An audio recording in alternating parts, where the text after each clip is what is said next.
पंढरपूर येथे आषाढी वारीच्या पार्श्वभूमीवर राज्य सरकारने घेतले महत्त्वपूर्ण निर्णय। मंत्री जयकुमार गोरे यांची माहिती। पंढरपूर येथील आषाढी वारीच्या पवित्रतेसाठी आणि भक्तिमय वातावरण अबाधित ठेवण्यासाठी राज्य सरकारने अत्यंत महत्त्वपूर्ण निर्णय घेतले आहेत। वारकऱ्यांना विठुरायाचे सहज दर्शन उपलब्ध व्हावे यासाठी विशेष बदल करण्यात आले आहेत, अशी माहिती ग्रामविकास मंत्री तथा सोलापूर जिल्ह्याचे पालकमंत्री जयकुमार गोरे यांनी दिली। पंढरपूर येथे रविवारी महास्वच्छता अभियानाचा शुभारंभ केल्यानंतर मंत्री गोरे यांनी सातारा जिल्ह्यातील आपल्या मानखटाव विधानसभा मतदारसंघात हजेरी लावली। दहिवडीच्या शासकीय विश्रामगृहावर दुपारी 2 वाजता पत्रकारांशी बोलताना त्यांनी आषाढी वारीच्या नियोजनाबद्दलची सविस्तर माहिती दिली। मुख्यमंत्री देवेंद्र फडणवीस यांच्या मार्गदर्शनाखाली पंढरपूरकडे येणाऱ्या सर्व पालखी मार्गावरील गावांमध्ये आजपासून मद्य मांस विक्री पूर्णतः बंदी घालण्यात आली आहे। पंढरपूर परिसरात वारी काळात मद्य मांस विक्रीला यापूर्वीच बंदी घालण्यात आली आहे। संपूर्ण महाराष्ट्रातून येणाऱ्या वारकऱ्यांना विठुरायाचे सहज दर्शन व्हावे यासाठी विशेष प्रयत्न केले जात असून प्रथमच VIP वाहनांना नो एंट्री करण्यात आली असल्याची माहिती त्यांनी दिली। राज्यभरातील समस्त वारकऱ्यांच्या भावना लक्षात घेता प्रशासनाला अंमलबजावणीचे आदेश देण्यात आले असल्याचे त्यांनी स्पष्ट केले। नामदेव पायरीच्या पाठीमागच्या वर्षाचा आणि पाठीमागच्या काही वर्षाचा अनुभव बघितला आपण तर त्या ठिकाणी चंद्रभागेकडे जाणाऱ्या वारकऱ्यांचा भक्तांचा प्रचंड मोठा लोंढा त्या बाजूने असतो आणि दोन्ही बाजूने येणाऱ्या जाणारी संख्या मोठी असल्यामुळे प्रचंड गर्दी होते आणि प्रचंड धोकादायक परिस्थिती निर्माण होते। मागच्या वर्षी आपण बघितलं असेल तर अगदी गंभीर अशी परिस्थिती या ठिकाणी निर्माण झालेली होती आणि ते पाहता चालू वर्षी प्रशासनानं सन्माननीय कलेक्टर महोदय असतील, SP महोदय असतील आणि संबंधित सगळ्या प्रशासन व्यवस्थेनं यावर्षी ती वाहतूक एकेरी करण्याचा निर्णय घेतलेला आहे।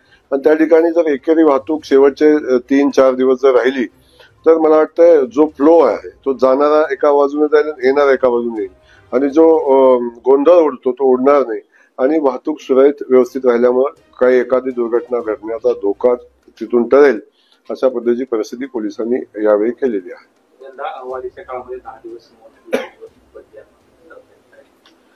नाही, आपल्या सगळ्यांना वारकऱ्यांच्या भावना माहिती आहेत। वारकरी या ठिकाणी येत असताना जे चित्र आपल्या सगळ्यांच्या समोर वारकरी बांधवांच्या समोर येतं, अनेक दिंडे मालकांनी अनेक पालखी चालकांनी नाराजी व्यक्त केलेली होती माननीय मुख्यमंत्री महोदयांच्याकडे आणि तेव्हा त्यांनी सांगितलं होतं की ही दुकानं जी आहेत ते वारीच्या कालखंडामध्ये बंद राहणं अपेक्षित आहे।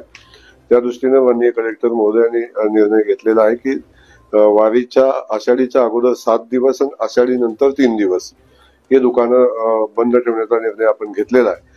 त्यावेळी कुठलंही नॉनव्हेजचं दुकान उघडं राहणार नाही आणि ती व्यवस्था बंद करण्याचा निर्णय घेतलेला आहे। कोरेगाव तालुक्याच्या सर्वांगीण विकासासाठी अजितदादा पवार यांचे हात बळकट करा। खासदार नितीनकाका पाटील। कोरेगावात राष्ट्रवादी काँग्रेसची महत्त्वपूर्ण बैठक। राष्ट्रवादी काँग्रेस पक्षाचे अध्यक्ष तथा उपमुख्यमंत्री अजितदादा पवार यांच्या नेतृत्वाखाली पक्षाने सातारा जिल्ह्यासह राज्यात नेत्रदीपक यश संपादन केले आहे। कोरेगाव तालुक्याच्या सर्वांगीण विकासासाठी अजितदादा पवार यांचे हात बळकट करणे आवश्यक आहे। त्या दृष्टीने नेते आणि कार्यकर्त्यांनी काम करावे असे प्रतिपादन सातारा जिल्हा मध्यवर्ती सहकारी बँकेचे चेअरमन खासदार नितीनकाका पाटील यांनी केले। कोरेगाव शेती उत्पन्न बाजार समितीच्या सभागृहामध्ये रविवारी दुपारी 12:30 वाजता राष्ट्रवादी काँग्रेस पक्षाची महत्त्वाची बैठक झाली। त्याप्रसंगी पदाधिकारी, कार्यकर्ते आणि पक्षाच्या सदस्यांना मार्गदर्शन करताना खासदार पाटील बोलत होते। पक्षाचे जिल्हाध्यक्ष बाळासाहेब सोळसकर पाटील, तालुकाध्यक्ष शिवाजीराव महाडिक, कार्याध्यक्ष श्रीमंत दादा झांजुर्णे, पंचायत समितीचे माजी सभापती संजय झवर, राजूकाका भोसले, श्रीमंत भाऊ झांजुर्णे, राजेंद्र घाडगे यांच्यासह प्रमुख पदाधिकारी व कार्यकर्ते यावेळी उपस्थित होते। आगामी काळात होऊ घातलेल्या स्थानिक स्वराज्य संस्थांच्या निवडणुकीसाठी पक्ष संघटना मजबूत करणे आवश्यक आहे। पक्षाची सभासद नोंदणी वाढवली पाहिजे। प्रत्येक गावात संघटन करा आणि कोरेगाव तालुक्यात पक्षाची ताकद वाढवा असे आवाहन खासदार पाटील यांनी केले। शिवाजीराव महाडिक यांनी प्रस्तावित केले। बाळासाहेब सोळसकर पाटील, संजय झवर, तानाजीराव मदने, राजूकाका भोसले, राजेंद्र घाडगे, ॲडव्होकेट प्रभाकर बर्गे यांची भाषणं झाली। बाजार समितीच्या वतीने सभापती कल्याण भोसले यांच्यासह माजी सभापती प्रतापराव कुमुकले निकम, अजयबापू कदम यांनी खासदार नितीनकाका पाटील यांचा सत्कार केला। माढा लोकसभा मतदारसंघात माजी खासदारांनी निवडणुकीत पैसे वाटले, श्रीमंत रामराजे नाईक निंबाळकर यांचा जाहीर आरोप. तरडगाव येथे केली जोरदार टीका. विधान परिषदेचे माजी सभापती आमदार श्रीमंत रामराजे नाईक निंबाळकर पुन्हा एकदा ॲक्शन मोडवर आले असून त्यांनी माजी खासदार रणजितसिंह नाईक निंबाळकर यांच्यावर जोरदार टीका केली आहे. माढा लोकसभा मतदारसंघाच्या निवडणुकीत त्यांनी पैसे वाटले असा जाहीर आरोप करत आगामी काळात माजी खासदार गटाला घेरण्याचा एक प्रकारे इशारा दिला. तरडगाव तालुका फलटण येथे कृषी उत्पन्न बाजार समितीच्या कृषीदेव पेट्रोलियम तसेच राष्ट्रीय कृषी विकास योजनेतून 1000 मेट्रिक टन क्षमता असलेल्या गोदाम बांधकामाचा शुभारंभ रविवारी दुपारी 1 वाजता श्रीमंत रामराजे नाईक निंबाळकर यांच्या हस्ते झाला. त्याप्रसंगी शेतकरी, ग्रामस्थ आणि पदाधिकारी कार्यकर्त्यांशी संवाद साधताना ते बोलत होते. व्यासपीठावर बाजार समितीचे सभापती श्रीमंत रघुनाथराजे नाईक निंबाळकर, माजी आमदार दीपक चव्हाण यांच्यासह राजे गटाचे पदाधिकारी यावेळी उपस्थित होते. माढा लोकसभा मतदारसंघामध्ये निवडणुकीदरम्यान पैसे नाही तर काय बत्ताशे वाटले होते का असा सवाल करत श्रीमंत रामराजे नाईक निंबाळकर यांनी रणजितसिंह नाईक निंबाळकर यांचा खरपूस भाषेत समाचार घेतला. त्यांच्या अगोदर श्रीमंत रघुनाथराजे नाईक निंबाळकर यांनी देखील खासदार गटावर टीका करत तुमचा कारखाना कुठल्या पाण्यावर चालतो असा सवाल करत पाणी प्रश्न हा श्रीमंत रामराजे नाईक निंबाळकर यांनी सोडवला असल्याचे छाती ठोकपणे सांगितले. एकूणच फलटण नगरपालिका आणि जिल्हा परिषद पंचायत समिती निवडणुकीच्या पार्श्वभूमीवर राजे गटाने आता जोरदार तयारी सुरू केली असून माजी खासदार रणजितसिंह नाईक निंबाळकर यांच्यासह त्यांच्या कार्यकर्त्यांना घेरण्यास सुरुवात केली आहे. आपण प्रचार करतोय, कधी करतोय. आता दुष्काळ बघितलेले किती लोक आहेत. तरुण पिढीने कधी दुष्काळ बघितलाय, आजार किती आकडून त्यांना त्या पाण्याचं महत्व काय. तिथं गायकवाड साहेब बसले. तुम्हाला माहिती साहेब किती त्रास झाला आहे. तुम्ही निराव वेळाला होता तेव्हा किती गाई करू होता, 7-8 लाख टन. आता 20 लाख टन कसं झालं. पाणी गेलं म्हणून झालं म्हणून म्हणाले बारामतीने नेलं. बारामतीचे पाय आता हेच साठायला काय जे चाललंय राजकारण. यांचं सगळं जे आहे हे आयत्या पिठावर डेगोट्या मारणारी लोक, त्यांचं नशीब मोठं आहे की पाया मीच घासला, बाकीचं सगळं सभामंडळ मुठ्या सगळ्या विभागाला कळस आला तेव्हा हे आले. हा मूर्खपणाचा कळस जो यांचा चाललेला आहे तो आपल्याला सांभाळायला लागणार आहे. मी परत एकदा सांगून जातो की याचं नुकसान तुमच्यापर्यंत जाणार आहे, तुमच्या घरादारापर्यंत जाणार आहे. कारण की आमच्यातलं असं एक घर आहे की एक राजा होऊन गेला, त्यांचा मिडास ग्रीक मायथॉलॉजी पुराणात सांगितलं तरी हात लावला की त्याचं सोनं व्हायचं. यांची सावली पडली तरी याचं वाटलं. सावलीपासून लांब राहा, मुलाबाळांची प्रकृती नीट ठेवा. सगळ्यांना जे पक्ष पत्रकारांना माझं तेच म्हणणे, तर नका देऊ आमच्या बाजूने, आमचं काय म्हणणं नाही, पण ठिकाणी विरोधी तरी घेऊ नका आणि खोटं तरी छापू नका.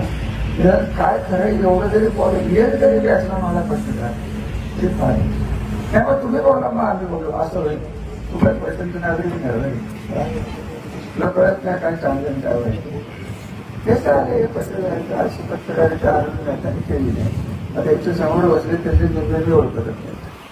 त्यामुळे तो प्रश्न नाही. तुम्हाला हिंमत असेल ना या उलट सुद्धा काय होईल, काय होणार, काय होणार आहे. त्याने जमीन काढून घेणार आहे. कोण अटक करणार, काय कोण बघून येतो, करून घेतो, त्याचा रेकॉर्ड करा. कारण की काहीच करायचं नसतं तर नका करू. शुभेच्छा. आमचं काय म्हणणं. पाटण विधानसभा मतदारसंघात भाजपने केंद्रित केले लक्ष. नव्याने प्रवेश केलेल्या नेते आणि कार्यकर्त्यांना मार्गदर्शन करण्यासाठी भाजपची कार्यशाळा. पश्चिम महाराष्ट्रातील हाय व्होल्टेज मतदारसंघ म्हणून ओळखल्या जात असलेल्या पाटणमध्ये भारतीय जनता पक्षाने लक्ष केंद्रित केले आहे. सत्यजितसिंह पाटणकर यांच्यासह नव्याने पक्षात प्रवेश केलेल्या नेते आणि कार्यकर्त्यांना मार्गदर्शन करण्यासाठी भाजपची कार्यशाळा उत्साहात पार पडली. पक्षाची ध्येय धोरणे आदीबाबतची सविस्तर माहिती देण्यात आली। त्याचबरोबर दिवशी विकास सेवा सोसायटी निवडणुकीत पक्षाच्या नेतृत्वाखालील पॅनलने विजय मिळवल्याबद्दल आनंदोत्सव साजरा करण्यात आला। भाजपचे सातारा जिल्हा सरचिटणीस संतोष कनसे यांनी रविवारी सकाळी याबाबत माहिती दिली। सत्यजितसिंह पाटणकर यांनी भारतीय जनता पक्षामध्ये प्रवेश केल्यानंतर उत्साहाचे वातावरण तयार झाले आहे।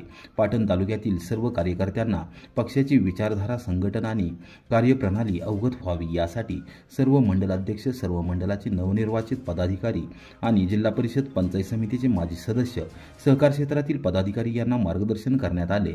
पक्षाच्या स्थापनेपासून आजपर्यंतचा सर्व प्रवास, विचारधारा आणि कार्यप्रणाली बद्दल विस्तृत माहिती देण्यात आली। यावेळी नवे आणि जुने पदाधिकारी यांच्यामध्ये समन्वय ठेवण्यासाठी मार्गदर्शन करण्यात आले।